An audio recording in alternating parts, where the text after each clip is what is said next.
In this video, I'll be sharing how to make a DIY Victorian style lampshade. Now, I'd had a lampshade like this on my Pinterest board for a while, and I found one that I liked on Etsy, but I am very frugal, and before I splurged on one for hundreds of dollars, I just wanted to see if I could make something like this myself. Now, when I saw this lamp pop up on my Facebook market, I knew this was just the perfect opportunity for me to attempt to DIY a lampshade. This was my first time ever making a lampshade, and honestly, I'm so proud of how it came out. Found this lamp for $30 on Facebook Market, and what stood out to me about this was the lampshade itself. First of all, it's huge, a great statement piece, and it's much larger than any of the lampshades I saw on Etsy, so this was just a great value. So from the beginning, when I purchased this, I knew I was going to strip all the fabric off of the lampshade to leave me with this wire base that I would use as the foundation for my new lampshade. I wasn't sure what type of fabric to use for making a lampshade, so I had this leftover stretch velvet fabric from another project, and so I said, I have this fabric, why not use it for my lampshade? I wanted a velvet lampshade, so I figured this will be perfect. This is just a stretch velvet fabric, and it actually ended up working very nicely for this project. Stretch fabric is very forgiving.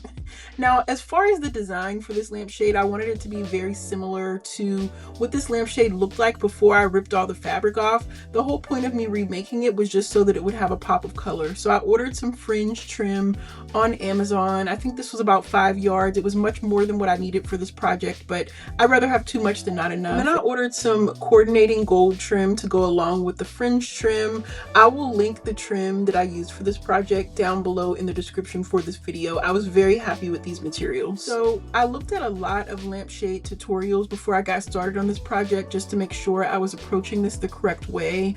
And all the lampshade experts seem to wrap their wire lampshade base with ribbon, so that, or not ribbon, but some sort of fabric, so that when you're actually sewing your fabric on, you have something to sew it to, because it's almost impossible to sew fabric to a wire base if there's not anything to adhere it to.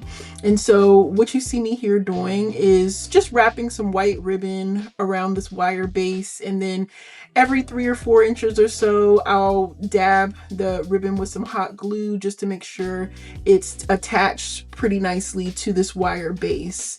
So this ribbon that I'm using is just a spool of white ribbon that I got from Michael's, and it worked perfectly for adhering my fabric to this wire base. This is what I actually sewed my fabric through to make sure that it was able to attach to this base.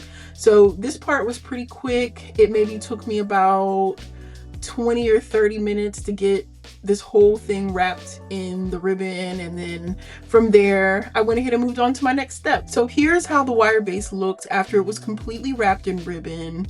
For the next step, it was time to prepare my fabric to be sewn onto the wire base. This part was a little bit intimidating because I wasn't exactly sure how to approach preparing the fabric, because every lampshade tutorial I saw was a little bit different. What I decided to do was actually pin my fabric onto one panel of this lampshade base and trim around the pins so that I could create more or less a template that I could use to cut out each panel for the lampshade. I will then sew each of these panels onto the lampshade one by one. So essentially I cut out this template. I used a Sharpie to trace this template another 11 times on my fabric, so that I was then left with these panels you see here. Each of these panels is going to be sewn one by one onto my lampshade. So you can even see the outlinings of my rough Sharpie marks on the back of these panels, because I literally just traced them out on the fabric. So here, by this point here, I was about halfway done sewing each of these panels one by one onto the wire base. This was the most time-consuming part of this whole thing, sewing these panels on. It took like a total of 4 hours, I want to say, with starting and stopping. Over the course of like 2 days, I would just do it little by little until my fingers hurt and I couldn't sew anymore. You could probably save some time by using a sewing machine, but I just wanted to feel my way out and get a feel for doing something like this before I did it on a machine. So here's how my lampshade looked after all the panels were sewn on. By this point, I was honestly so proud of how this came out, but as you can see, there are a lot of like rough stitching areas that needed to be cleaned up. So this is where your trim comes in at to just hide all those rough edges so that your lampshade looks nice and clean. Do you see the difference here of how it looks before I added the trim versus after? Huge difference. You can't see all my stitches anymore. It looks so much nicer and so much cleaner and so much more professional looking.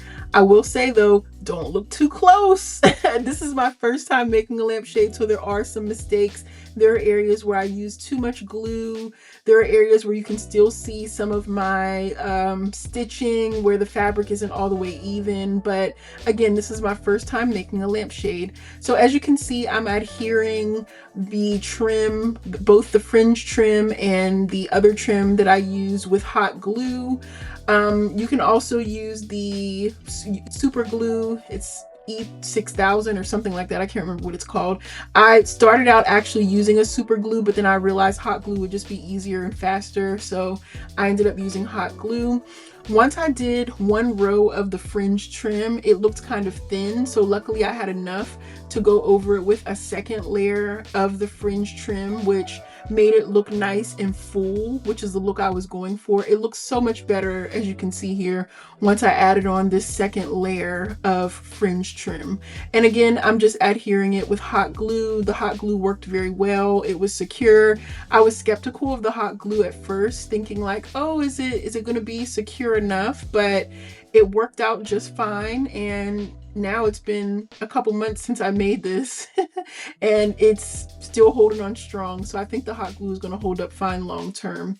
So after I had 2 layers of the fringe trim added on, I went ahead and cleaned the bottom up with one more layer of this other gold, this coordinating gold trim that I ordered, and hot glued that on. And now we're really cooking, y'all. It is just looking so nice. As I'm going through doing this voiceover, it's just reminding me how proud I felt of this lampshade and how it came out. I just can't believe that I DIY'd a lampshade like this myself. It was so intimidating, but it came out so nice. So once I had the lampshade finished, I actually realized that the base of the lampshade needed some help as well. We needed to zhuzh it up a little bit. So the brass details were a little tarnished. So I just simply took some rub and buff and an old paintbrush that I had and just polished up the brass details with some rub and buff to give it a new look, a fresher look, and that made a big difference as well. So here is the final look, y'all. Get into it, get into it. It just looks so amazing. I even surprised myself with this one, y'all. I had no idea how this was going to come out, but I think the result, especially for this being my first time I ever made a lampshade, I think this came out wonderful. I was just so proud of the result. This is a DIY project anyone can do. You do not have to have sewing experience to make a lampshade like this. As you can see, I had no experience making a lampshade, and this was the result. So the next time you see an interesting lampshade in a cool shape and it may not have the fabric on it that you like, maybe you can use that as an opportunity to turn it into something new and fun and exciting. All right, y'all, that is all I have for you in this video. Let me know what you think of this lampshade down below in the comments. And with that, I will see you in my next video. Until next time.